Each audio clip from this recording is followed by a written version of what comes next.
अब आते हैं इंडिया और सेचेल्स के रिलेशन पे। थोड़ा सा हिस्टोरिकल कॉन्टेक्स्ट आएगा बिल्कुल लास्ट में, और उसके अलावा जैसे हमारी जो मिनिस्ट्रियल मीट्स होती हैं, स्पेशली इंपॉर्टेंट डेलीगेट्स अगर जाते हैं या हाई अथॉरिटी वाले डेलीगेट्स जाते हैं, इनकम्बेंट्स जाते हैं। इनकम्बेंट्स का मतलब वही होता है कि कोई सीट को ऑक्यूपाई करके कोई इंसान बैठा हुआ है, ऑफिशियल बैठा हुआ है, जैसे प्राइम मिनिस्टर की सीट पे है नरेंद्र मोदी, तो वो क्या बन गए, इनकम्बेंट बन गए on seat of prime minister. तो यहाँ पे इनको मिला गार्जियन ऑफ ब्लू हॉरिजॉन। क्यों बोला ये, तो क्यों अवार्ड मिला, तो याद रखना, अगर ये कभी कल को आ भी जाए ना, अवार्ड्स के ऊपर सवाल आ रहे हैं अब, तो याद रखना ब्लू हॉरिजॉन, ब्लू क्या इंडिकेट कर रहा है, वाटर को। तो इंडिया और दूसरी तरफ है अरेबियन सी, नीचे आ गया इंडियन ओशन वाला पार्ट, और यहाँ पे है अफ्रीकन यूनियन, और यहाँ पे है बिल्कुल सेचेल्स। तो यहाँ पे बोला कि इंडिया क्या कर रहा है, एज अ जो इंडियन ओशन है उसके प्रोटेक्टर की तरह भी एक्ट कर रहा है, ग्लोबल साउथ की वॉइस को भी रेज कर रहा है, पर वाटर से याद रखिएगा ब्लू हॉरिजॉन, जो कि वहां का हाईएस्ट अवार्ड है और प्राइम मिनिस्टर ऑफ इंडिया को सेचेल्स के थ्रू दिया गया, तो गार्जियन ऑफ ब्लू हॉरिजॉन। बाकी प्राइम मिनिस्टर की अभी विजिट थी टू सेचेल्स, और इनको गेस्ट ऑफ ऑनर बुलाया गया है, क्योंकि सेचेल्स का भी 50th नेशनल डे है, गोल्डन जुबली ऑफ इंडिपेंडेंस। जैसे हम भी बुलाते हैं ना रिपब्लिक डे के दिन किसी ना किसी इंटरनेशनल डेलीगेट को, हम भी बुलाते हैं। तो जैसे अभी 2026 वाला देखोगे, यूरोपियन यूनियन का था, फ्रांस का लास्ट ईयर था, यूरोपियन यूनियन का भी और कमीशन दोनों के ही हेड्स को हमने बुलाया हुआ था। तो इंटरनेशनल जो इनवाइट्स होते हैं वो दिए जाते हैं डेलीगेट्स को। तो इस बार सेचेल्स का जो गोल्डन जुबिली है इंडिपेंडेंस का, उसमें जो गेस्ट ऑनर हैं वो कौन है, प्राइम मिनिस्टर ऑफ इंडिया। तो ये बुलाए जाते हैं ताकि रिलेशन भी और स्ट्रेंथन हो सके। 50 साल हो चुके हैं इंडिया और सेचेल्स के डिप्लोमेटिक रिलेशंस को, और कमेमोरेटिव लोगो भी यहाँ पे अनवील करा गया था, उसको एक बार देख लेना आप, मैं पिक्चर लगाना भूल गई। और ये साइड में देखोगे, इनका नाम है जोनाथन, और ये एक टॉर्टोइस है, इनकी उम्र 198 ईयर्स हो चुकी है। तो सबसे ओल्डेस्ट लिविंग ऑर्गेनिज्म भी इनको अभी के लिए बोला जा रहा है, जो कि लिविंग है, लिविंग ओल्डेस्ट लिविंग ऑर्गेनिज्म, क्योंकि 198 ईयर्स का मतलब है कि ह्यूमन तो सर्वाइव नहीं करा होगा, 2 जनरेशन आ चुकी होंगी डेफिनेटली, मतलब सेकंड जनरेशन भी एंड वाली स्टेज पे चल रही होगी। 190 ईयर्स, 100 एक और दूसरा फिर 98 ईयर्स, तो इनको ओल्डेस्ट लिविंग ऑर्गेनिज्म भी बोला जाता है। जोनाथन, वहां पे एक नेशनल पार्क है एल्डेब्रा, जो कि सेचेल्स का यूनेस्को वर्ल्ड हेरिटेज साइट में भी इंक्लूडेड है। और ये याद रखना कि सिर्फ इंडिया के यूनेस्को नहीं पूछे जाते, फॉरेन में कोई रिलेशन हमने एस्टेब्लिश करे न्यू, या फिर जिसके साथ पुराने रिलेशन एस्टेब्लिश करते हैं, वहां से पूछा जा सकता है। नेशनल पार्क के आगे लिखे हुए हैं नाम, मैप पे दिखाती हूँ। सबसे पहले तो अगर मैप पे लोकेट करें तो ये देखो, यहाँ पे आ जाएगा इंडिया वाला पार्ट, ठीक है, ये आ गया अरेबियन सी वाटर बॉडी, ये वाली आपकी गल्फ ऑफ ओमान है, Gulf of Aden, Aden Aden है यहाँ पे, गल्फ ऑफ एडेन, क्योंकि अब नीचे की तरफ कौन है, अफ्रीकन यूनियन। ये कौन सा है, रेड सी, और यहाँ पे कौन सी स्ट्रेट आएगी, बाब अल मंदेब, बाब अल मंदेब। एंड नीचे आओगे तो यहाँ पे इस एरिया के अंदर सेचेल्स के छोटे छोटे आइलैंड स्प्रेड हैं हर जगह पे, मोर देन 100 आइलैंड्स हैं सेचेल्स के भी, जिनमें से आपने सारे तो नहीं ध्यान में रखने, पर हाँ कुछ इंपॉर्टेंस है सेचेल्स के जिन आइलैंड्स की, वो आपको ध्यान में रखने पड़ेंगे। फॉर एग्जाम्पल ये मेनलैंड आ गया इनका, जैसे तो ये सेचेल्स, और यहाँ पे कैपिटल आ जाएगी विक्टोरिया। ये वाला जो आइलैंड है इसको माहे आइलैंड भी बोल दिया जाता है वहां पर। एंड दूसरी तरफ ऊपर जाओगे तो यहाँ पे एक आइलैंड का नाम है प्रेसलिन, प्रेसलिन में ही वैली डी मै लोकेटेड है। वैली डी मै भी इनका यूनेस्को वर्ल्ड हेरिटेज साइट के अंदर इंक्लूडेड है। ये नेचुरल फॉरेस्ट है जो इन्होंने कंजर्व करके रखा हुआ है, मतलब जो लोकल इकोसिस्टम पहले हुआ करता था वैसे इसको कंजर्व करके रखा हुआ है, कोई इंटरवेंशन नहीं होगी बाहर वाले लोगों की। तो ये याद रखना, दैट इज वैली डी मै, ये प्रेसलिन आइलैंड के ऊपर लोकेटेड है, और यहाँ पे इनका नेचुरल फॉरेस्ट है, ठीक है। एक बार आप फोटोज वगैरह वीडियोस देखना थोड़ा प्रेफर करें, उसमें आपको दिखेगा बहुत ही यूनिक तरीके से इसे प्रिजर्व करा गया है, कोई ह्यूमन इंटरवेंशन नहीं है वहां पे इंक्लूडेड, प्रोटेक्शन के पर्पज से, कंजर्वेशन के पर्पज से सिर्फ, तो जैसे पहले हुआ करता था वैसे इसको प्रिजर्व करा गया है। और ये भी माना जाता है कि शायद लास्ट ही है ऐसा नेचुरल फॉरेस्ट जिसको बिल्कुल अनटच ही रखा हुआ है, लोकल एनवायरमेंट के अंदर पूरा प्रोटेक्ट करा हुआ है।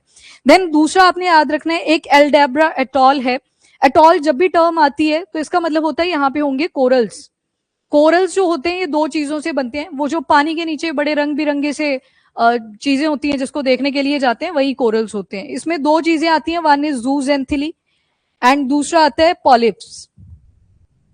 जूजेंथिली एंड पॉलिप्स, जो जूजेंथिली है ये एल्गी है, एंड पॉलिप इंडिकेट करता है जो इसको सपोर्ट प्रोवाइड करेगी, ठीक है, वो शेल्टर प्रोवाइड करेगी, एंड जूजेंथिली खाना भी बनाएगी और कलर भी प्रोवाइड करेगी पॉलिप्स को, तभी वो कोई रेड दिखता है, कोई ग्रीन, कोई येलो, ब्लू, मल्टीपल कलर्स उसमें दिखाई देते हैं, ठीक है। तो ये दोनों हमेशा रिलेशनशिप में रहते हैं, एक के बिना दूसरा अधूरा होता है, अगर एक चला जाता है तो उसी प्रोसेस को बोल दिया जाता है कोरल ब्लीचिंग, अगर जूजेंथिली किसको छोड़ देती है, पॉलिप्स को छोड़ देती है, और फिर वो कलरफुल ना रह के कैसे हो जाते हैं, व्हाइट कलर के, जो कि अच्छे नहीं लगेंगे देखने में। और ऑब्वियस ही बात है, नेचर तो आपने डिस्टर्ब कर दिया और कोई आएगा भी नहीं उनको देखने के लिए, तो टूरिज्म भी वहां पे सप्रेस कर जाता है। तो मतलब हमें जो मरीन इकोसिस्टम है उसको भी प्रोटेक्ट करके रखना पड़ेगा। अब ये जो पॉलिप्स है, इन्होंने कैसी शेप्स बनाई, कहां पे जैसे शेप बनाई, उसके बेसिस पे ये चार कर तरह के आ जाते हैं। तो इनको बोलते हैं कोरल रीफ्स। जो अब हुआ क्या कि एक पॉलिप जब डेड कर जाएगा तो उसके ऊपर नया पॉलिप ग्रो करेगा, जो नए वाला पॉलिप होगा उसके लिए जो फाउंडेशन है वो उसके एंसेस्टर छोड़ के जाएंगे, तो एक पहाड़ी सी बनती जाएगी। अब ये बनते बनते पूरे ऊपर तक आ जाएगी। मान लो ये माउंटेनियस एरिया है, यहाँ पे कुछ लोग रहते हैं, ऐसे बीच पे आए हुए हैं, ऐसे अज्यूम कर लो, और यहाँ पे समंदर है। अब समंदर के थ्रू ये पॉलिप बनते गए बनते गए बनते गए, ये खत्म होते जा रहे हैं और इनके ऊपर नए नए ग्रो करते जा रहे हैं, और ये ऊपर तक आ जाएगा। एक टाइम आएगा, ये बिल्कुल ये माउंटेनियस एरिया है और यहाँ पे ये समंदर वाला पानी था, यहाँ पे कभी कभी शैलो वाटर लेक बन जाएगी, जिसको लगून लेक भी कहते हैं। शायद उसमें 12 महीने भी पानी हो सकता है कि थोड़े टाइम के लिए पानी रहे जब वाटर लेवल इंक्रीज कर जाए, तो इसको बोलते हैं फ्रिंजिंग रीफ। फ्रिंजिंग रीफ जो होता है ये जमीन के बहुत पास में लोकेटेड होता है, कोरल रीफ ही है पर जमीन के बहुत पास में होता है, इसको बोल दिया जाता है फ्रिंजिंग रीफ। और वहीं पे अगर इस रीफ की जगह पे थोड़ी दूरी के ऊपर एक और रीफ बन जाती तो उसको बोल देते हैं बैरियर रीफ। अब ये जो बैरियर रीफ होगा, बैरियर क्या करता है, दो चीजों के बीच में ब्रेक ऐड कर देता है, मतलब यहाँ पे वाटर बॉडी हमेशा रहेगी, जो लगून आप पहले बोल रहे थे, और दूसरी तरफ सी वाटर पूरा डिस्टिंग्विश होगा। यहाँ पे कभी कभी आपको जो फ्रिंजिंग रीफ होगा ऐसे लगेगा कि जुड़ा ही हुआ है, क्योंकि पानी का लेवल घट गया था, पर जब पानी आएगा तो आपको फिर से डिस्टिंग्विश होगा, पर बैरियर थोड़े और दूरी पे होते हैं। और कई बार क्या होता है, यही चीजें कोरल्स के जो रीफ होते हैं ये रिंग की शेप ले लेती है, और उसी को हम क्या बोलते हैं, एटॉल। तो ये जो आगे लिखी थी ना टर्म, यहाँ पे एल्डेब्रा एटॉल, एटॉल का मतलब है कि जो कोरल्स हैं वो किस फॉर्म में एग्जिस्ट करती हैं, एन्युलर रिंग की फॉर्म में। तो ये जो एल्डेब्रा नेशनल पार्क है इनका, ये भी किसमें एडेड है, यूनेस्को के वर्ल्ड हेरिटेज साइट में। तो दो यूनेस्को वर्ल्ड हेरिटेज साइट आपने सेचेल्स से देख ली, एक प्रेसलिन आइलैंड के ऊपर वैली डी में, और दूसरा आ गया एल्डेब्रा एटॉल के ऊपर, दैट इज एल्डेब्रा नेशनल पार्क। और ये जो जोनाथन आपने पीछे देखे 198 ईयर्स के टॉर्टोइस, ये भी इसी नेशनल पार्क में है, जो एल्डेब्रा यहाँ पे ग्रुप ऑफ आइलैंड है या एटॉल बना हुआ है, इसी में ये लोकेटेड है। ठीक है, तो ये तो थोड़ा सा हमने ज्योग्राफिकल देख लिया। अब हर कंट्री की कोई ना कोई जब विजिट होती है तो कुछ आउटकम्स भी निकल के आती हैं उस कंट्री के साथ, तो यहाँ पे कुछ आउटकम्स निकल के आई हैं। फॉर एग्जांपल डिजिटल पेमेंट, जहां भी हम जाते हैं अपने यूपीआई को काफी प्रमोट करके आते हैं। यूपीआई को देखता है national payment corporation of India. आप जैसे फास्टैग वगैरह भी बनाते हो उसको भी एनपीसीआई देखता है, ऊपर लोगो बना होता है प्रॉपर की एनपीसीआई, और उनका जो लोगो है वो भी वहां पे ड्रॉ करा होता है। तो यहाँ पे मेमोरेंडम ऑफ अंडरस्टैंडिंग जो एनपीसीआई का NIPL है, मतलब एनपीसीआई तो इंडिया में भी कंडक्ट कर रहा है, national payment corporation of India, पर एक है इनका NPCI और NIPL। इसका मतलब है ऊपर तो NPCI रहेगा N से, और I से इंटरनेशनल पेमेंट लिमिटेड, मतलब इंटरनेशनली अगर हमें अपने यूपीआई को प्रमोट करना है तो वहां पे एनपीसीआई अकेला नहीं जा रहा है, कौन सी ब्रांच जाती है, तो एनपीसीआई NIPL। ठीक है, एन से यहाँ पे NIPL याद रखना आपने बस, ये तो एनपीसीआई ही है और ये इंटरनेशनल पेमेंट लिमिटेड। तो सेचेल्स का जो सेंट्रल बैंक है उनके साथ ये मेमोरेंडम ऑफ अंडरस्टैंडिंग साइन करा है।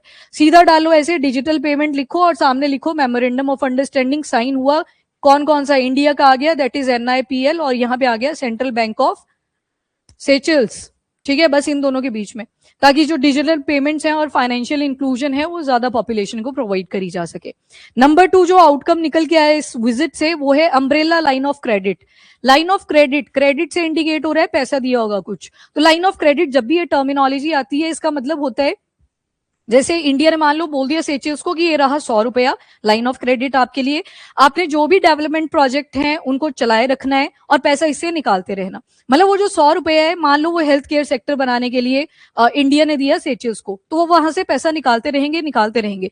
जैसे 100 रुपए तक आगे तो मतलब ओवर रीच होगी ये लिमिट, लाइन ऑफ क्रेडिट में इतना ही पैसा था। तो सेम यहाँ पे जो अम्ब्रेला लाइन ऑफ क्रेडिट है, इंडिया ने इसे 1250 करोड़ रुपए तक एक्सटेंड करा हुआ है। तो इसका मतलब यही है कि ये कंसेशनल लोन फैसिलिटी हमने किसको दी, सेचेल्स को दी, कि आपके जो डेवलपमेंट या इंफ्रास्ट्रक्चर प्रोजेक्ट हैं आप इतने पैसे में यूटिलाइज करिए, और फिर जब ये ओवर वापस करना पड़ेगा, ये फ्री में नहीं दिया होता और ये वापस करना पड़ता है, पर as a assistance, as a aid ये दिया होता है किसी कंट्री ने। तो ये 1250 करोड़ रुपए का है। और सेचेल्स क्या करेगी, यहां से पैसा निकालना शुरू करेगी और जो भी इन्होंने डेवलपमेंट प्रोजेक्ट चलाए हैं, जो प्रायोरिटी वाले प्रोजेक्ट होते हैं, फॉर एग्जाम्पल स्कूल बनना है, हेल्थ केयर सेक्टर बनना है, कोई भी इंपॉर्टेंट जो इंफ्रा है, उसके लिए ये पैसा लगा दिया जाएगा। और एग्रीड पीरियड होता है, दोनों ने डिसाइड करा होता है कि कितने टाइम में जिस कंट्री ने ये पैसा, जिस कंट्री को ये पैसा लाइन ऑफ क्रेडिट के फॉर्म में दिया गया है, वो कब तक वापस करेंगे। तो ये वापस करना पड़ता है, ये ऐसे नहीं जाता कि दे दिया बस पैसा। तो लाइन ऑफ क्रेडिट मतलब 1250 है आपकी जेब के अंदर, आप उसको यूज करते रहो डेवलपमेंट के लिए। Next is health care cooperation. तो यहाँ पे लाइफ केयर लिमिटेड जो इंडिया की है, दैट इज HLL, इनका और सेचेल्स का जो हेल्थ मिनिस्ट्री है, उनके साथ एक मेमोरेंडम ऑफ अंडरस्टैंडिंग साइन हुआ है। इंडिया ने चला रखी है जन औषधि स्कीम, तो इनके साथ भी ये पर्टिकुलर जो हेल्थ केयर का मेमोरेंडम ऑफ अंडरस्टैंडिंग है वो साइन हुआ है। और ऑल्सो सेचेल्स में एक हॉस्पिटल की भी डेवलपमेंट चल रही है, न्यू सेचेल्स नेशनल हॉस्पिटल। तो एक मेमोरेंडम ऑफ अंडरस्टैंडिंग ये जो हेल्थ केयर कोऑपरेशन है, इसके लिए भी साइन हुआ है। तो दो चीजें हैं इंडिया का, एक तो HLL life care limited, and दूसरा जो जेनरिक मेडिसिन है इंडिया की, वो सस्ती जाती हैं, ब्रांड वाली थोड़ी महंगी होती है, तो वो जन औषधि स्कीम के साथ लिंकअप है, ये भी दिया जाएगा। एंड तीसरा न्यू सेचेल्स नेशनल हॉस्पिटल जो बन रहा है, उसके लिए भी एक फ्रेमवर्क साइन करा गया है। मतलब हम डेवलपमेंट में हेल्प करेंगे in short. And generic medicine ही क्यों, क्योंकि ब्रांडेड वाली महंगी पड़ती है, उसमें जो फार्मास्यूटिकल कंपनीज होती हैं, उन्होंने R&D करवाया होता है, रिसर्च एंड डेवलपमेंट, तो उनका पैसा ज्यादा लगा होता है, तो वो पहले प्रॉफिट अटेन करने की ट्राई करती हैं, तो ब्रांडेड हमेशा महंगी होगी। फिर बनाई जाती है उसी का एक डुप्लीकेट नंबर, जिसको बोल देते हैं जेनरिक। अब जेनरिक जो था वो ऑलरेडी मेडिसिन बन चुकी है, उन्होंने सिर्फ बनाया उसको, तो रिसर्च एंड डेवलपमेंट नहीं लगी, तो वो दवाई महंगी नहीं होती है compare to the branded one. तो ये याद रखना है, एक हेल्थ केयर कोऑपरेशन करी। एक है एक्स्ट्राडिशन ट्रिटी। एक्स्ट्राडिशन ट्रिटी, यहाँ पे फ्यूजिटिव एक टर्म आएगी। फ्यूजिटिव का मतलब होता है भगौड़ा। कोई अपनी कंट्री में कोई बड़ा सा स्कैम कर गया, उसके बाद वो भाग जाते हैं। जैसे कुछ नाम आपके दिमाग में आए होंगे, बताना एक दो एग्जाम्पल। विजय माल्या आ गया, नीरव मोदी आ गया। तो ये क्या करते हैं, ज्यादातर छोटे छोटे आइलैंड्स में जाते हैं, क्योंकि छोटे छोटे आइलैंड्स में एक बेनिफिट रहता है कि जल्दी सिटीजनशिप मिल जाती है। ऑल्दो ये नीरव मोदी का केस था या विजय माल्या का था मेरे ख्याल से, उनको एक आइलैंड में नहीं मिली थी, तुवालू था, हाँ ओशियाना में तो था, कौन से आइलैंड पे गया था, उनको डिनाई कर दिया था इंडिया ने, प्रेशर नहीं नहीं मेरे ख्याल से तुवालू ही था, एक बार चेक कर लेना उसको। उनको मना कर दी थी कि मत दो इनको सिटीजनशिप, तो इंडिया ने जब प्रेशर क्रिएट करा था तो नहीं दी गई थी। बट एनीवेज यहाँ पे पहली टर्म आती है फ्यूजिटिव। फ्यूजिटिव का मतलब है कोई भाग गया है, तो वो जो भाग गया उसको पकड़ना भी है। तो दोनों ने एक ट्रीटी साइन कर लिया कि कभी भी कोई ऐसा केस सामने आता है, हम दोनों कोऑर्डिनेट करेंगे, यानी कि इंडिया और सेचेल्स। तो एक्स्ट्राडिशन ट्रीटी मतलब कोई भी अगर क्रिमिनल है तो उसको रिटर्न करना है उनकी कंट्री में, ताकि प्रोसीडिंग वहीं पे चले, बचाना नहीं है। तो उसको लेके भी एक ट्रीटी यहाँ पे साइन करी गई है। यस वेरी गुड, वनुअट्टू आइलैंड है जहां की उनको सिटीजनशिप नहीं दी गई थी फिर। हाँ हाँ वही लास्ट ईयर किया था ना ये वनुअट्टू आइलैंड, हाँ वनुअट्टू आइलैंड था, ठीक है। अच्छा, जो केसेस थे जिनमें ये क्रिमिनल्स इन्वॉल्व थे, वो शायद ड्रग ट्रैफिकिंग का हो सकता है, फाइनेंशियल फ्रॉड हो सकता है, या कोई ट्रांसनेशनल क्राइम है, मतलब बढ़िया रूट बना हुआ था पूरा इंटरनेशनल, उसमें ये क्राइम कमिट करा गया था।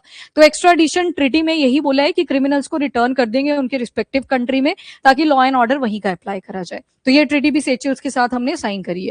After that maritime mobility. Maritime नाम से पता लग रहा है, यहाँ पे जो इंडियन सी फेयरर है, सी फेयरर्स का मतलब होता है मैक्सिमम टाइम जो सीज में ही बिताते हैं अपना, बोट्स हो गए, शिप्स हो गए, वेसल्स हो गए, उनके ऊपर, तो उनका आना जाना पानी के थ्रू लगा रहता है। तो उनके लिए कुछ यहाँ पे चीज ऐड करी गई है, mutual recognition for training and certification. यहाँ पे दो केसेस है। फॉर एग्जाम्पल कोई पर्सन ए है, ये जो पर्सन ए है इसका एग्जाम्पल ले लेते हैं, कोई ईरा है, ठीक है। ईरा ने क्या किया, पहले इसने इंडियन सी फेयरर बनना था, मतलब शिप वगैरह में जाना पड़ेगा, लॉजिस्टिक के पर्पज से हो सकता है, या ह्यूमैनिटेरियन एड प्रोवाइड करनी है शिप के थ्रू से, मतलब आना जाना लगा हुआ है इसका। पहले वाला जो सिचुएशन था, बिफोर एंड आफ्टर, मतलब बिफोर आएगा जब ये इंडिया और सेचेल ने साइन नहीं करा था, एंड आफ्टर अब जब साइन कर दिया तो उसके बाद क्या हुआ। पहले क्या हो रहा था, ईरा ने इंडिया से ही सर्टिफिकेट लिया होगा अपनी स्टडीज का कि यहाँ पे पढ़ाई करी है। अब ईरा को लगा कि मेरे को सेचेल्स जाना है, वहां से अब काम करना है एज अ सी फेयरर। तो जब सेचेल जाएंगी तो वहां पे भी क्या करना पड़ेगा, रिकॉग्निशन लेनी पड़ेगी, और जो सेचेल्स का सर्टिफिकेट है वो वहां से लेना पड़ेगा। अब जब तक सर्टिफिकेशन लेंगे बड़े ज्यादा टाइम पीरियड इसमें निकल जाता है। तो अब क्या किया कि इस मोबिलिटी को थोड़ा इजी कर देते हैं। इजी करने के बाद क्या बोला, अब ईरा ने अगर इंडियन सर्टिफिकेट यहाँ पे ले रखा है, मतलब अपनी कंट्री से पढ़ाई करी और यहाँ का ही सर्टिफिकेट इनके पास है, ये एप्लीकेबल होगा सेचेल्स में। तो इससे क्या होगा, मोबिलिटी और ज्यादा इजी हो जाएगी और इंडिया से ओवरसी जॉब्स की जनरेशन और ज्यादा इंक्रीज करेगी। और सेचेल्स को जब आपने मैप पे देखा तो बिल्कुल इंडियन ओशन में लोकेट करता है, तो इंपॉर्टेंस बढ़ जाएगी। तो मैरीटाइम मोबिलिटी पे भी फोकस करा, ट्रेनिंग भी प्रोवाइड करी जाएगी, सर्टिफिकेशन वही चल जाएगा जहां से आपने पढ़ाई करी थी, एंड वाइस वर्सा, दोनों के केस में होगा ये, ठीक है। तो ये इस एग्जाम्पल से समझ लेना। अब ये हुआ जब ये विजिट हुई, देन उसके बाद डिप्लोमेटिक कैपेसिटी, यहाँ पे एक पार्टनरशिप हुई है, institutional partnership, Sushma Swaraj institute of foreign service and Seychelles की जो मिनिस्ट्री ऑफ फॉरेन अफेयर और डायस्पोरा है, डिप्लोमेटिक ट्रेनिंग्स, ठीक है। डिप्लोमेसी, दो कंट्रीज के बीच के जो रिलेशन है वो हमेशा अच्छे रहे, तो उसके लिए ये मेमोरेंडम ऑफ अंडरस्टैंडिंग है। एक अदर डिप्लोमेटिक कैपेसिटी के ऊपर तो रहता ही है। डिप्लोमेटिक कैपेसिटी समझ के ना कि हम दोनों के रिलेशन बिगड़ने नहीं चाहिए आने वाले टाइम में, तो उस चीज को ही मेंटेन करने के लिए ये मेमोरेंडम ऑफ अंडरस्टैंडिंग यहाँ पे आया। फिर आता है स्पेस कोऑपरेशन और मेमोरेंडम ऑफ अंडरस्टैंडिंग किस चीज को लेके, आउटर स्पेस को लेके। आजकल धमकियां देते हैं कि वहां पे टेस्टिंग कर देंगे, वहां टेस्टिंग कर देंगे, तो आउटर स्पेस को लेके भी एक मेमोरेंडम ऑफ अंडरस्टैंडिंग रहा। इसमें satellite application, remote sensing, disaster management, climate को मॉनिटर करना और कैपेसिटी बिल्डिंग। कोई भी टेक्नोलॉजी किसी एक कंट्री ने बनाई, दूसरे को सिखा भी दो कि कैसे बनाई थी वो, तो कैपेसिटी बिल्डिंग के ऊपर भी कोऑपरेट किया जाएगा in the field of space. फिर आता है एग्रीकल्चरल कोऑपरेशन, ये चलेगा अगले आने वाले सालों तक, 2026 से लेके 2031 तक। मेमोरेंडम ऑफ अंडरस्टैंडिंग, ये एग्रीकल्चर लिखा है ना, तो इंडिया से हमेशा एग्रीकल्चर आए, इंटरनेशनली बात चल रही हो, ज्यादातर जो ऑर्गेनाइजेशन आती है वो आई कार ही आती है, that is Indian council for agriculture research, और सेचिल का agriculture department for joint research, technical cooperation and food security initiative. मतलब एग्रीकल्चर से रिलेटेड ये सारी चीजें। आजकल जो आपका फूड है वो भी कहीं ना कहीं रिसर्च के साथ जुड़ा हुआ है, वो भी कहीं ना कहीं टेक्निकल कोऑपरेशन के साथ जुड़ा हुआ है। कैसे जुड़ा है? एग्रीकल्चर, टेक्नोलॉजी और रिसर्च के साथ कैसे जुड़ा है? ठीक है, एक जेनेटिक क्लाइमेट चेंज कर रहा है आज के टाइम पे, हम चाहते हैं कि हमारी जो फसल है वो अडेप्ट कर जाए, पर अडेप्ट थोड़ी सी तो हेल्प करनी पड़ेगी, तो उसमें मॉडिफिकेशंस कर दो। एंड टेक्निकल कोऑपरेशन, इरिगेशन के मेथड हैं वो भी आजकल टेक ड्रिवन हो चुके हैं, तो मतलब कहीं ना कहीं एग्रीकल्चर इन सारी चीजों के साथ जुड़ा हुआ है। देन आते हैं डिफेंस एंड मैरीटाइम कोऑपरेशन, तो आपने सुन लिया होगा लेश पर जो हमारा फास्ट पेट्रोल वेसल है, ये सेचेल्स को दे दिया गया है इंडिया के थ्रू। फास्ट पेट्रोल वेसल है लेस पावर, ठीक है, गोवा शिपयार्ड लिमिटेड ने इसको बनाया था, तो अब सेचेल्स कोस्ट गार्ड इसको देखेगी। अब ये डिफेंस कोऑपरेशन की फील्ड में अगर देखें तो बहुत बड़ा एक एग्जांपल आता है, और यही कंसर्न भी है, आगे कंसर्न भी लिखा हुआ है। अजम्पशन, यहाँ पे एक नेवल बेस की एक बात हुई थी, तो उसको लेके भी कुछ यहाँ पे एक कंसर्न रेज हुआ है, बट पहले आप बस इतना याद रखना कि इंडिया ने डिफेंस कोऑपरेशन में एक फास्ट पेट्रोल वेसल दिया है, दैट इज लेस पावर। और उसके बाद ये जो वेसल है ये मैरीटाइम सर्वेलियंस को भी काम करेगा, मतलब फास्ट पेट्रोल वेसल गश्त लगाएगा, चेक रखेगा और बहुत फास्ट मूव करता है। एंड दूसरा, एक्सक्लूसिव इकोनॉमिक जोन में पेट्रोलिंग करेगा। अगर आपने मैप को ध्यान से देखा हो तो सेचेल्स जहां पे लोकेटेड है उसके आसपास आपको छोटे छोटे ही आइलैंड दिखेंगे, देखो यहाँ पे थोड़े थोड़े डॉट्स दिख रहे हैं, तो छोटे छोटे आइलैंड है और इनकी जो एक्सक्लूसिव इकोनॉमिक जोन है ये बहुत बड़ी है। तो सेचेल जितनी छोटी आइलैंड कंट्री है, इनके हिसाब से एक्सक्लूसिव इकोनॉमिक जोन को ये उतना प्रोटेक्ट भी नहीं कर पाते। तो एक तो आगे डिफेंस कोऑपरेशन का एग्जाम्पल, और दूसरा इतनी बड़ी एक्सक्लूसिव इकोनॉमिक जोन होना, चाइना का भी इन्फ्लुएंस बढ़ता हुआ आपको दिखाई देता है, जो कि कंसर्न्स में हम पढ़ेंगे अभी चाइना वाला फैक्टर। आफ्टर दैट एम्बुलेंसेस भी दी गई, यूटिलिटी व्हीकल भी दिए, लेजर रेडियल बोट्स भी दी। ये प्रैक्टिस के लिए होती हैं बोट्स, मतलब इंडिविजुअली जब जो मरीनर होते हैं या फिर सी फेयरर्स होते हैं उनको ट्रेनिंग जब प्रोवाइड करी जाती है तो उसके लिए ये वाली बोट्स का यूज करा जाता है। नीचे पिक्चर लगी हुई है। एंड डिजास्टर रिस्पॉन्स और सिक्योरिटी के लिए सारी चीजें गिफ्ट में दी गई। अब आते हैं अवार्ड की तरफ, that is guardian of blue horizon award, जो सेचेल्स ने दिया है इंडियन प्राइम मिनिस्टर को।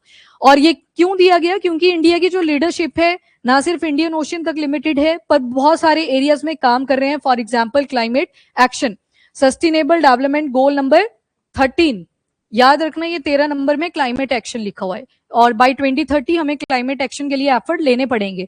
फिर जब वो कंप्लीट नहीं होंगे तो कुछ नया आ जाएगा, शायद sustainable development goal 2.0 something like that, कुछ ना कुछ नया आएगा। फिर ब्लू इकोनॉमी, ब्लू इकोनॉमी में फिशिंग भी एग्जाम्पल है। अब जो फिशिंग है ना, एक तो हुई ट्रेडिशनल तरीके से, एक हुई टेक्नोलॉजी के थ्रू। ये तो मेथड्स आगे फिशिंग करने के, कि पहले क्या होता था, आप जाते थे, मछुआरे होते थे, नेट का यूज किया करते थे, बोट्स लेके जाते थे और फिशिंग वहां पे किया करते थे, वो ट्रेडिशनल मेथड था। और वो ज्यादातर देख लेते थे कि हमें सिर्फ मछलियां ही चाहिए, तो बाकी ऑर्गेनिज्म नहीं आने चाहिए हमारे जाले के अंदर। फिर उसके बाद टेक्नोलॉजी ड्रिवन आए, ट्रॉलर्स आने लगे। अब ट्रॉलर जब यूज हुए तो उससे ना सारे ऑर्गेनिज्म आ जाते हैं, मछलियों के साथ जो भी होते हैं, तो उससे तो एक्सप्लॉइटेशन हुई। अब एक आती है इलीगल तरीके से भी फिशिंग होती है, और जो इलीगल तरीके से हुई है, फॉर एग्जाम्पल ब्रीडिंग ग्राउंड बनना था मछलियों का, और उस टाइम क्या किया जाता है, सबको मना कर दी जाती है कि अभी ब्रीडिंग टाइम पीरियड इनका चल रहा है, तभी पॉपुलेशन इंक्रीज करेगी मछलियों की, तो उस टाइम पे नहीं पकड़नी है, पर फिर भी कहीं कर लेते हैं, तो उसको इलीगल अनरिपोर्टेड फॉर्म भी माना जाता है फिशिंग का, तो एक इलीगल तरीका भी होता है ये। एनीवेज, ब्लू इकोनॉमी की बात कर रहे हैं तो यहाँ पे मिनरल्स भी आगे, यहाँ पे फिशिंग भी आगे, जो भी रिसोर्सेज हमें वाटर से मिलते हैं। सस्टेनेबल ओशन मैनेजमेंट आ गया। Then small island developing states के लिए इंडिया का जो सपोर्ट कंटिन्यू है, उस चीज की भी सराहना करी, इसी वजह से guardian of blue horizon award prime minister of India को दे दिया गया। इसके बाद कुछ इनिशिएटिव जो इंडिया ने शुरू करे हैं, for example international solar alliance, इसके हेडक्वार्टर है एट गुरुग्राम, ठीक है, इसके हेडक्वार्टर यही है इंडिया में। ये जो इनिशिएटिव था ये इंडिया और फ्रांस ने कलेक्टिवली लिया था। तो international solar alliance, mission life lifestyle for environment, ये प्राइम मिनिस्टर ऑफ इंडिया ने बोला था कि लाइफस्टाइल फॉर एनवायरमेंट, कि अब क्लाइमेट तो अपने से बदल नहीं पा रहा, तो खुद ही बदलना शुरू कर देते हैं, यानी कि अडेप्टेशन के ऊपर फोकस किया। After that international big cat alliance, जिसका समिट होना था पर हुआ नहीं, ठीक है, कि हो गया, होना था जून फर्स्ट वीक में बोला गया था, पर वो पोस्टपोन हो गया ड्यू टू मैनी रीजंस जो बताए गए थे गवर्नमेंट के थ्रू। फिर आता है विजन महासागर। महासागर, जब भी बोला महासागर इंडिकेटिंग ओशन की बात हो रही है, तो इंडियन ओशन के आसपास जो भी हैं उनको सिक्योरिटी प्रोवाइड करना। Mutual and holistic advancement for security and growth across the region, और इंडियन ओशन रीजन में इंडिया रिलायबल डेवलपमेंट पार्टनर है, ये सेचेल्स ने बोला। अब आते हैं सबसे पहले स्ट्रैटेजिक इंपॉर्टेंस क्या है सेचेल्स की फॉर इंडिया। तो मैप पे जब आपने इसको कंट्री को देखा, आइलैंड को देखा, तो आपने क्या नोटिस किया, यहाँ पे इंडिया आ गया, अरेबियन सी, इंडियन ओशन वाला पार्ट, ये देखो यहाँ पे, ये तो अपना लक्षद्वीप है, नीचे की तरफ देखोगे छोटे छोटे आइलैंड्स और लोकेटेड है, ये वाला जो सारा पार्ट है सेग्रीगेटेड आपको आइलैंड्स दिखेंगे सेचेल्स के। अब जब सेचेल से लेके इंडिया की बात करते हैं, तो यहाँ पे ना चाइना ने एक तो स्ट्रिंग ऑफ पर्ल चला रखा था, यहां से भी घूम के जा रहा है, स्ट्रिंग ऑफ पर्ल मतलब मोतियों की माला बनाई हुई है प्रॉपर, और उससे इंडिया को घेरने की ट्राई करी। तो सेचिल कहीं ना कहीं वो जो इन्होंने बोला कि हमारे पास पर्ल्स की माला है, इंडिया ने बोला हमारे पास डायमंड का नेकलेस है, तो हमने वो नेकलेस इनके बाहर बनाना शुरू कर दिया, ठीक है। तो सेचिल्स वहां पे एक इंपॉर्टेंट रोल प्ले करता है। तो नंबर वन तो यही आ गया कि सी लेन ऑफ कम्युनिकेशन में सेचिल्स की एक इंपॉर्टेंस है। सी लेन ऑफ कम्युनिकेशन का मतलब है इतने सारे शिपिंग रूट है, सेचिल्स के थ्रू हम इस रूट से आगे जा सकते हैं। ये कौन सा पार्ट आ गया, मेडागास्कर, ये मोजाम्बिक है, एम से आती हैं दोनों, इधर मोजाम्बिक है, इधर मेडागास्कर, इंपॉर्टेंट शिप रूट आ जाते हैं। और नीचे से देखोगे तो केप टाउन आ गया, केप ऑफ गुड होप भी जिसको आप बोलते हो, ये वाला एरिया आ गया। तो शिपिंग रूट के लिए एक सेचिल्स की इंपॉर्टेंस होल्ड होती है। नंबर टू, सेचिल्स के ही ऊपर आप देखेंगे यहाँ पे गल्फ ऑफ एडन है, नैरो वाटर बॉडी जिसका नाम है बाबल मंदेव, इसके ऊपर रेड सी आ जाता है, तो यहाँ पे भी सेचेल्स हमें कनेक्टिविटी प्रोवाइड करता है। तो मतलब सी लेन्स ऑफ कम्युनिकेशन, लेन का मतलब वही है जैसे रोड की लेन्स बनी होती है ना प्रॉपर, वैसे शिपिंग रूट्स की भी होती हैं, तो वहां पे सेचेल्स एक इंपॉर्टेंट कॉन्ट्रीब्यूटिंग फैक्टर की तरह एक्ट करता है। तो नंबर वन तो सेचेल्स स्ट्रेटेजिक लोकेशन पे बेस्ड है। नंबर टू, काउंटरिंग चाइना, जैसे कि मैंने आपको बताया चाइना ने क्या किया, यहाँ पे ग्वादर पोर्ट है, ये पाकिस्तान का है, यहाँ हम्बन टोटा पोर्ट है श्रीलंका का, तो इनके ऊपर अपनी ठीक ठाक एज बना रखी है। तो हमें क्या चाहिए, ऑल्टरनेटिव चाहिए कि हम भी इनके ऊपर चेक रख सके। तो यहाँ पे नीचे कौन था, सेचेल्स, तो सेचेल्स की एक इंपॉर्टेंस और होल्ड हो जाती है कि चाइना को हमें काउंटर भी करना है। नेक्स्ट आता है मैरीटाइम सिक्योरिटी, कोस्टल सर्वेलियंस बहुत ज्यादा इंपॉर्टेंट होती है, और उसमें यूज हो जाते हैं फिर रेडार, वाटर है ना, तो रेडार की आपको रिक्वायरमेंट यहाँ पे भी रहेगी। तो कोस्टल सर्वेलियंस रेडार नेटवर्क को इंटीग्रेट किया है information fusion centre Indian Ocean region, ये इंडिया का ही है, नाम से ही पता लग रहा है, इंफॉर्मेशन फ्यूजन सेंटर, जो भी टेक्नोलॉजी आप कम्युनिकेशन के लिए यूज करते हो वो सारी यहाँ पे आएगी। इसके बाद मैरीटाइम डोमेन में अवेयरनेस को इंक्रीज कर सकता है, किस चीज को लेके कोई पायरेसी हो रही है, कोई मैरीटाइम टेररिज्म की एक्टिविटी हो रही है, फिशिंग चल रही है इलीगल तरीके से, या ड्रग ट्रैफिकिंग चल रही है, तो उनके ऊपर चेक रखा जा सकता है। तो मैरीटाइम सिक्योरिटी, इंडिया का मैरीटाइम विजन क्या है, तो जो पीछे आपने पॉइंट्स पढ़े वही लिखे हुए हैं। अफ्रीकन यूनियन के लिए गेटवे की तरह सेचेल्स एक्ट करता है, और इसके साथ ही बोला कि जो एक्सक्लूसिव इकोनॉमिक जोन है ना सेचेल्स की, वो 1.3 मिलियन स्क्वायर किलोमीटर के एरिया में लाया करती है। 1.3 मिलियन स्क्वायर किलोमीटर, ये बहुत बड़ा नंबर है, सारी कंट्रीज लड़ रही होती हैं ये मेरे वाला एक्सक्लूसिव इकोनॉमिक जोन, ये मेरे वाला, सेचिल के दूरी पे है जाके बाकी आइलैंड, तो इस वजह से 1.3 मिलियन स्क्वायर किलोमीटर तक का यहाँ पे एक्सक्लूसिव इकोनॉमिक जोन बनता है। फॉर एग्जाम्पल ये हमारा अगर मैप देखें तो ये लैंड वाला पार्ट आ गया, जमीन वाला पार्ट, यहां से आप 12 नॉटिकल माइल के डिस्टेंस पे जाओगे, यहां बनेगी टेरिटोरियल जोन। इस 12 से अगले 12 जो आएंगे उनको बोलेंगे कॉन्टिग्यूअस जोन। जोन जब भी आती है बफर को भी इंडिकेट करता है, तो ये जो कॉन्टिग्यूअस है, नाम से लग रहा है कॉन्टिन्यूअस जोन, ये ट्रांजिशन की तरह एक्ट करेगी। और ये ट्रांजिशन जोन ऐड ही क्यों करी? क्योंकि हमारा जो सरफेस होता है कभी भी सीधा नहीं होता। ऐसे है ना, मैप भी जब ड्रॉ करते हो आप, ऐसे ऐसे जाता है ये, तो मतलब कहीं पे हो सकता है यहां से 12 नॉटिकल माइल हो, कहीं के यहाँ पे 12 नॉटिकल माइल हो जाए, तो बीच में एक कॉन्टिग्यूअस जोन बनानी पड़ती है। तो ये भी 12 नॉटिकल माइल है फ्रॉम टेरिटोरियल जोन। अगर इसको जमीन से काउंट करोगे तो फिर ये 24 नॉटिकल माइल है। और यहीं से आगे आप जाओगे जब यहां से आगे की तरफ, तो इसको बोलेंगे 200 नॉटिकल माइल के ऊपर, that is exclusive economic zone. ये सारा जो पार्ट होता है ये नेशनल ज्यूरिस्डिक्शन में आता है, जिस भी कंट्री से ये डिस्टेंस पड़ रहा है। और इसके बाद जो आते हैं वो उनको बोल देते हैं हाई सीज। हाई सीज के ऊपर किसी का कोई कंट्रोल नहीं है फिर, ठीक है। ये सारा कोऑपरेटिव तरीके से यूज किया जाएगा। तो यहाँ पे भी सेम ही चीज लिखी है, ये देख लो, ये टेरिटोरियल जोन है जमीन से, ये कॉन्टिग्यूअस जोन आ गया, और ये एक्सक्लूसिव इकोनॉमिक जोन है यहाँ से, पर 200 नॉटिकल माइल जमीन से ही काउंट करा जाता है। तो ये काफी बड़ा है। इफ बाकी कंट्रीज के कंपैरिजन में देखें तो सेचल्स का बहुत बड़ा डिस्टेंस है। तो इसी वजह से एक फास्ट पेट्रोल वेसल दिया, कहीं ना कहीं उसकी एडवांटेज तो रहेगी। नेक्स्ट इज इंडिया और सेचल्स के बायलेटरल रिलेशन। सबसे पहले डिप्लोमेटिक रिलेशन अगर देखें तो जब से वो फ्री हुए तभी से एस्टेब्लिश हो गया हमारे बीच के रिलेशन, 1976 से, आफ्टर सेचल्स का इंडिपेंडेंस। और उस टाइम पे ना आईएनएस नीलगिरी ने भी पार्टिसिपेट करा था जब सेचल्स का इंडिपेंडेंस डे सेलिब्रेट हुआ था ऑन 29 ऑफ जून 1976। कोई सवाल इस पॉइंट पे? हाँ, ये वो वाली नहीं है, हर शिप की री इनकारनेशन हुई है। जो पहले हम शिप्स यूज किया करते थे, ये 1976 की बात हो रही है, ठीक है। तो जो आज के टाइम पे आप नाम सुनते हो ना, पहले भी वैसी कोई ना कोई नाम से रिलेटेड शिप एग्जिस्ट करा करती थी, और वो उन शिप्स में जो कंट्रीब्यूशन था वो फॉरेनर्स का ज्यादा हुआ करता था। तो री इनकारनेशन होती है शिप की, मतलब दोबारा से उनका जन्म होता है, वही नाम हम यूज कर लेते हैं। तो उस टाइम पे भी Indian naval ship Nilgiri use हुई थी 1976 में। जो अभी आप पढ़ते हो फ्रिगेट क्लास की, वो नई बनाई है, वो तो 2025 से आपने पढ़ना शुरू करा था। After that defence and maritime security, तो कोस्टल सर्वेलियंस रेडार सिस्टम, ताकि सेचल्स का जो इकोनॉमिक एक्सक्लूसिव इकोनॉमिक जोन है उसके ऊपर चेक रखा जा सके, क्योंकि काफी बड़ा एरिया है। और इनके साथ हम एक बाय एनुअल एक्सरसाइज लेमित्य भी कंडक्ट करते हैं। बाय एनुअल, 2 साल में एक बार ये एक्सरसाइज आती है, ठीक है, 2 साल में एक बार एक्सरसाइज आती है, उसको बोलते हैं बाय एनुअल। और यहीं पे अगर बाय एनुअल होता है तो 1 साल में 2 बार होता, एनुअल लिखा है तो मतलब साल में एक बार। और बाकी इंडिया की जो मिलान एक्सरसाइज कंडक्ट हुई थी अभी 2026 फेब मंथ में ही हुई थी, तो उसमें बहुत सारी कंट्रीज पार्टिसिपेट करती हैं, जिसमें सेचल्स ने भी पार्टिसिपेट किया था। ट्रेड एंड कनेक्टिविटी, तो बायलेटरल ट्रेड लगभग 2024 से 25 का डेटा उठाएं तो 73 मिलियन यूएस डॉलर का रहा है, जिसमें मेन एज इंडिया की ही है, यानी कि हम ज्यादा चीजें इनको बेच रहे हैं रादर देन इनके खरीदने के। इसके बाद इंडिया क्या क्या एक्सपोर्ट करता है, तो rice, pharmaceutical, medical instruments and vehicles. Human capital अगर देखें तो 1% इंडियन आपको सेचल्स में भी मिल जाएंगे out of total population. And climate and energy में अगर देखें तो आपने देखा सेचल ने काफी सराहना करी कि इन्होंने इंटरनेशनल सोलर अलायंस बनाया था, सोलर पैनल बना दिए कि ट्रॉपिकल कंट्रीज जो भी आती हैं 24 घंटे सोलर एनर्जी का यूटिलाइजेशन किया जा सके। तो उसका फाउंडिंग मेंबर भी है सेचल्स। और डायस्पोरा एंड कल्चरल टाई, तो यहाँ पे लगभग आपको 5000 पर्सन ऑफ इंडियन ओरिजिन मिल जाएंगे एंड 7000 नॉन रेजिडेंट इंडियंस मिल जाएंगे। और जो टोटल पॉपुलेशन है वो लगभग 1,20,000 की है वहां पे, person of Indian origin and non resident Indian, ठीक है। मतलब उनके जो पास पासपोर्ट होगा वो अभी भी किसका होगा? इंडिया का। जबकि पर्सन ऑफ इंडियन ओरिजिन, मान लो एक जनरेशन थी, आपके जो दादा थे वो शायद इंडिया में रहे थे, पर अगली जो जनरेशन हैं वो कनाडा में रहना शुरू कर गई, तो उनके दादा इंडिया में हुआ करते थे, तो पर्सन ऑफ इंडियन ओरिजिन, दादा का ओरिजिन इंडिया में हुआ था पर खुद कहां पे रह रहे हैं? कनाडा में। ओके, फिर समरी में वही चीजें हैं जो आपने पीछे कीवर्ड्स पढ़े, ये वाले कीवर्ड्स आपके आंसर में होने चाहिए जब भी आप मेंस ओरिएंटेड आंसर लिखोगे। अब आते हैं चैलेंजेस। चैलेंजेस में सबसे बड़ा पॉइंट है जियो पॉलिटिकल कॉम्पिटिशन, जो आप पीछे देख के आए, काउंटरिंग चाइना। चाइना अपनी एज बनाना चाहता है, बीच बीच में यूएस भी घूमता फिरता आ जाता है कि मेरे को भी यहाँ पे अपना एक पोटेंशियल हब बनाना है, पर यहाँ पे मेनली काउंटर करना है अपने को चाइना को। तो ये जो सेचल्स वाला पार्ट है ना, यहाँ पे ही एक छोटा सा आइलैंड है, इसका नाम है अजम्पशन आइलैंड।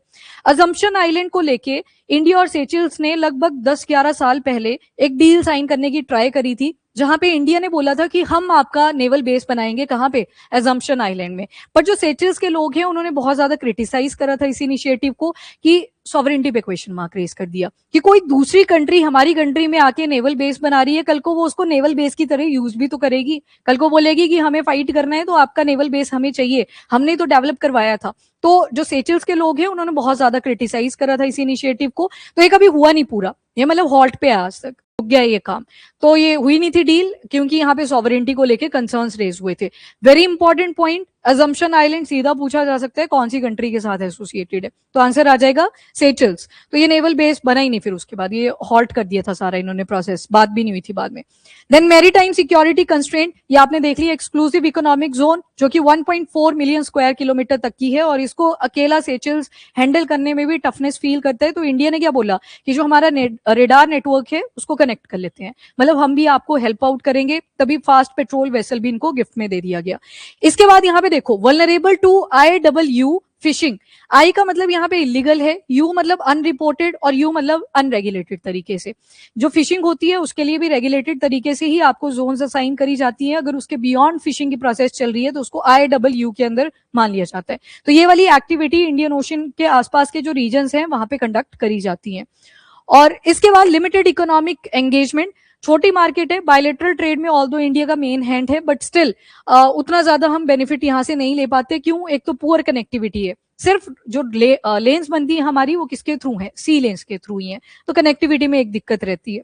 बाकी जो इंडियन फंडेड इंफ्रास्ट्रक्चर प्रोजेक्ट हैं वो उनमें बहुत ज्यादा डिले हुआ है पूरे अफ्रीका। अच्छा, सेचल्स किसका पार्ट है, कौन से कॉन्टिनेंट का पार्ट है? अफ्रीकन यूनियन का ये, याद रखना इसको, अफ्रीकन यूनियन का ये। तो अफ्रीकन यूनियन में इंडिया ने जितने भी आज तक प्रोजेक्ट इनिशिएट करने की ट्राई करी वो डिले हो गए, और चाइना का मॉडल इसी वजह से लीड कर गया, क्योंकि चाइना क्या करता है, फटाफट से बोलता है और उसको इंप्लीमेंट करना शुरू कर देता है, घटिया क्वालिटी यूज कर लेगा पर काम करना शुरू कर देता है। तो इंडिया के प्रोजेक्ट भी बहुत बार डिले हुए हैं। और बाकी लिमिटेड इंस्टीट्यूशनल कैपेसिटी, छोटे छोटे एडमिनिस्ट्रेटिव एंड टेक्निकल वर्कफोर्स, इसकी वजह से भी इंप्लीमेंटेशन बहुत रिड्यूस हुई है। सप्लाई चेन को लेके वल्नरेबिलिटीज हैं, अभी ग्लोबल डिसरप्शन हुई, डिस्पाइट उसके इंडिया ने बाकी कंट्रीज को काफी हेल्प करने की ट्राई करी। अभी एक नया जो क्राइसिस आया अर्थक्वेक का वेनेजुएला में, वहां पे भी इंडिया ने हेल्प आउट करा। पर इंडिया का जो रोल है फूड एंड कंस्ट्रक्शन मटीरियल में अभी के टाइम पे एज दे सकता है। ये वही वाली बात है कि बाकी बिजी हैं जो पहले इन चीजों को बेच रहे थे, तो अभी आप बेनिफिट ले सकते हो, तो यहां से एक बेनिफिट निकाला जा सकता है। नाउ मेजर्स क्या क्या लिए जा सकते हैं इन रिलेशन को स्ट्रेंथन करने के लिए? नंबर 1, मैरीटाइम डोमेन को जो अवेयरनेस है उसको एनहांस करना, जो बोला था ना पीछे की नेटवर्क, रेडार के जितने भी नेटवर्क्स हैं उसको कनेक्ट हम करेंगे ताकि ट्रैफिकिंग वगैरह या जो भी ऐसी इलीगल एक्टिविटीज चल रही हैं उसके ऊपर चेक रखा जा सके। तो इंडियन ओशन रीजन का ही वो जो इंटरनेशनल फ्यूजन सेंटर है इंडिया का, उसके साथ कोऑर्डिनेशन मेंटेन किया जाए। इसको मतलब और ज्यादा स्ट्रेंथन करने की जरूरत है, अभी आप ज्यादा थ्योरेटिकल जितना देखते हो उतना ये इंप्लीमेंटेड नहीं है। साइंटिफिक डिप्लोमेसी होनी चाहिए। इंडिया का जो डीप ओशन मिशन है, क्या था इसमें? समुद्रयान वगैरह भी आया था, ठीक है, कि हम क्या करेंगे, डीप सी बेड तक जाएंगे। 6000 मीटर का सबमर्सिबल हमने बनाया, सॉरी 6000 मीटर डेप्थ तक जाने के लिए हमने सबमर्सिबल बनाया।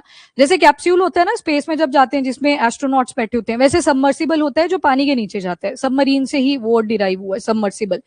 And national institute of oceanographic, अच्छा ये देखो, ये CSIR है, council of scientific and industrial research, इनकी बड़ी सारी ब्रांचेज हैं, उसी में एक आती है NIO, national institute of oceanography, इसके हेडक्वार्टर गोवा में, और ये 1966 में बनाया गया था ताकि ओशिनोग्राफी वगैरह कंडक्ट करी जाए। अब मैं एक स्टेटमेंट बोलती हूँ, एक तरफ मैं कर रही हूँ मैपिंग, ठीक है, एक मैंने मैपिंग करी, एंड दूसरी तरफ मैं वाटर का जो टेम्परेचर चेंज हो रहा है उसको स्टडी कर रही हूँ, कोई केमिकल उस वाटर के अंदर आ रखा था उसको स्टडी कर रही हूँ।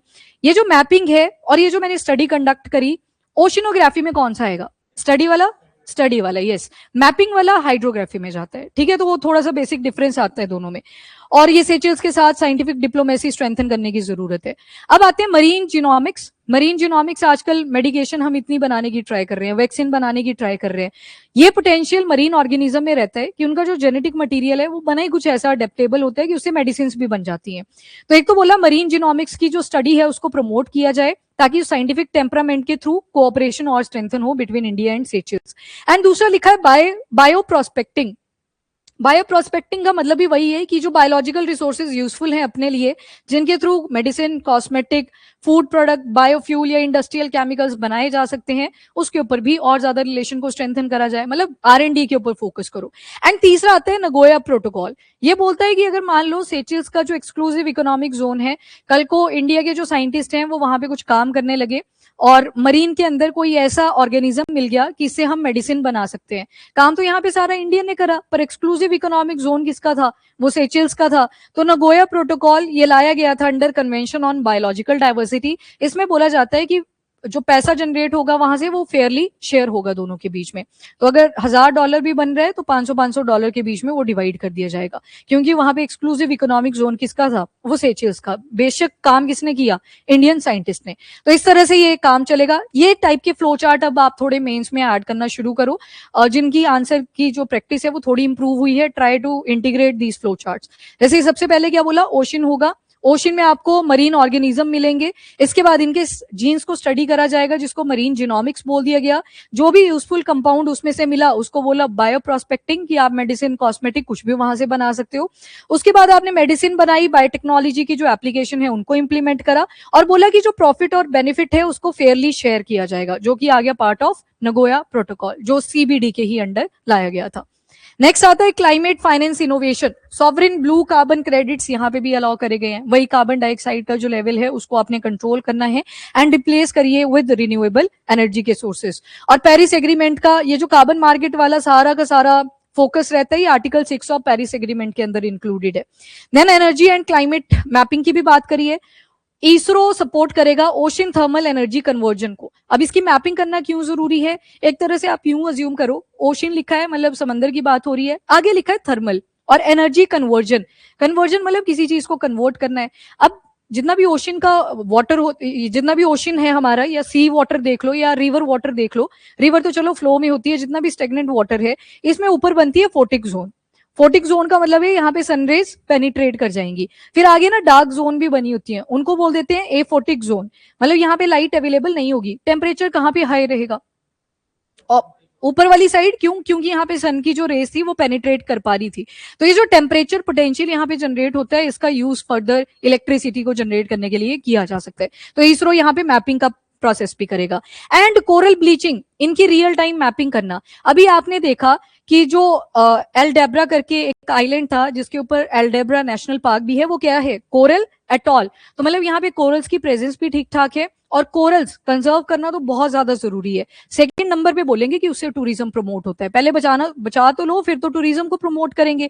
तभी आजकल कॉन्सेप्ट आता है इको टूरिज्म का, कि आपकी ऐसी प्रैक्टिस नहीं होनी चाहिए जिसकी वजह से वो जो लोकल एनवायरमेंट था वो डिस्टर्ब करे। लाइफ बिलो वाटर कौन से उसमें आता है, 14 में, ठीक है, और 15 में लाइफ ऑन लैंड आ जाती है। ये क्वेश्चन है जो आप बाद में प्रैक्टिस करोगे, अभी रुक लो।